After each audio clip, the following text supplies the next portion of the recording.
Number 10. Buffy the Vampire Slayer. The original vampiric romance of a teen girl chosen by destiny to hunt the creatures that go bump in the night, and a vampire with a soul trying to make amends for the horrible things he's done in his afterlife. Buffy and her friends, a witch, a watcher, and a Xander, need to keep the town of Sunnydale safe from blood-sucking, fugly, non-sparkly vampires. What's that do?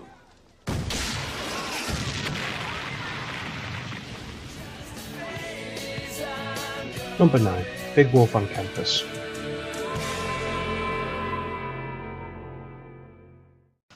Big Wolf on Campus is the classic story of a high school jock, his nerdy best friend, and the love interest.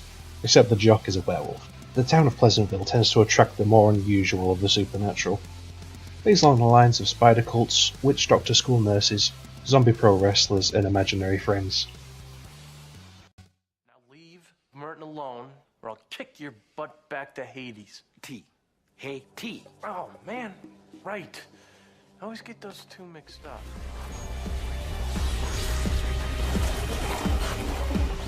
Number 8. The Strain.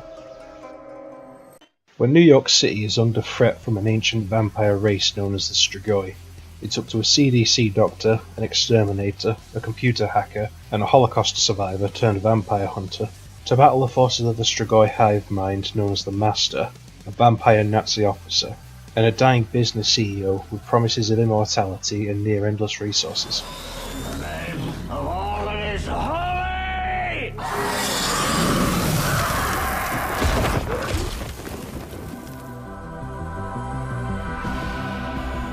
Number 7. Stranger Things. When a boy named Will vanishes after a late-night game of Dungeons & Dragons, his friends come across a young girl with psychic powers, who may be the key to saving Will from the shadow dimension known as the Upside Down, and the horrific monster hunting him.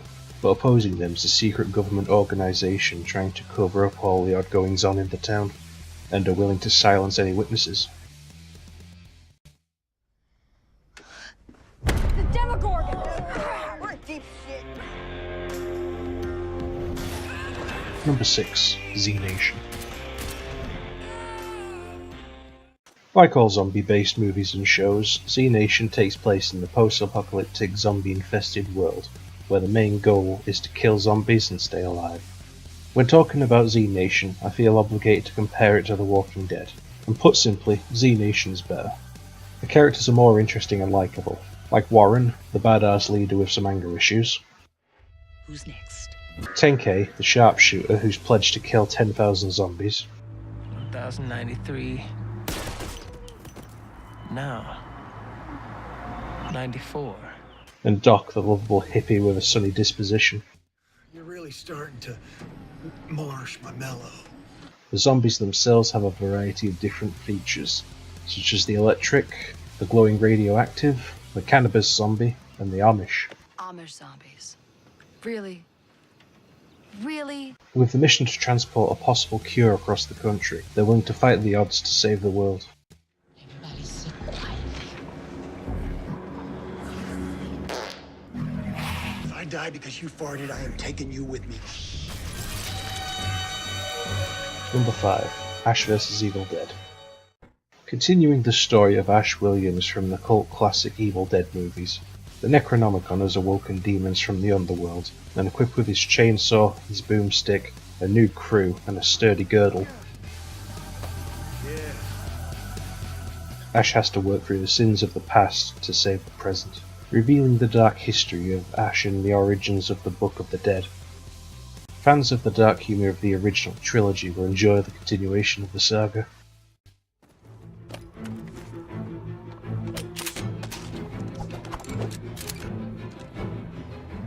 Honey, I'm home.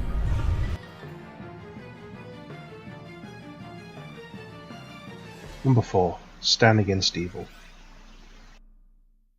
In a small town called Willard's Mill, a witch's curse is said to kill every sheriff since the burning of 172 witches, the only survivor being Stan Miller, recently retired after the death of his wife, who secretly was keeping the curse under control.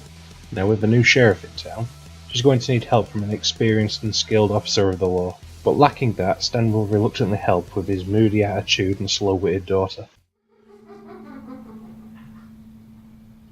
Uh-oh. Nothing says trouble like a woman laughing when shit ain't funny. Number 3. Mystery Hunters. This show truly holds a place in my lard-encrusted heart for being the show that gave me the love of the mysterious and the unexplainable. Hosted by a pair of slightly overeager teens who travel around the world to investigate local legends and strange sightings, seeking famous creatures like the Mothman and the Beast of Bray Road. Along with the usual semi-mad scientist Doubting Dave, who teaches tricks, how to build things, and how not to be conned. It's the perfect introduction to the world of the unknown. You want to see something else that's cool? I floss my brain.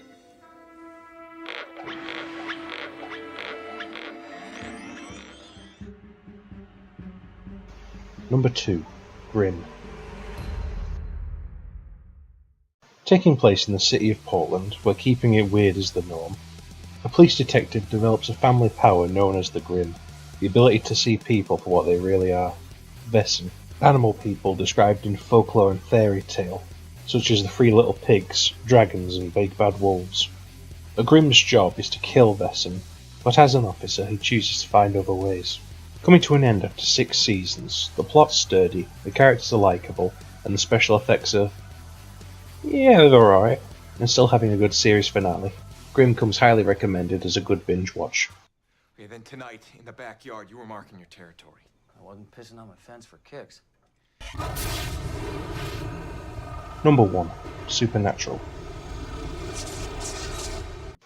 Supernatural follows the adventures of Sam and Dean Winchester as they go on their adventure to find their father, and then to find a demon, and then to find another demon, and then to find a third more powerful demon, and then to find the 4 horsemen and hunt down Lucifer, and then to find Purgatory, and then to find and kill the leader of the Leviathan. And that's just about half of the series.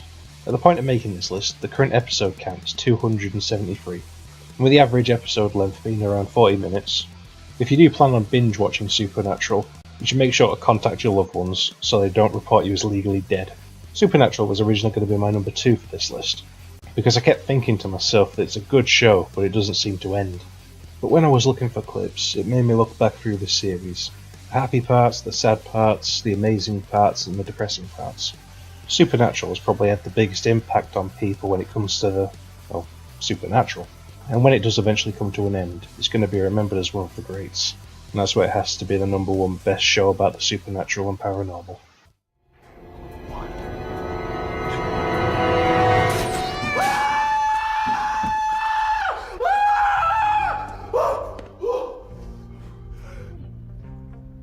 That was scary.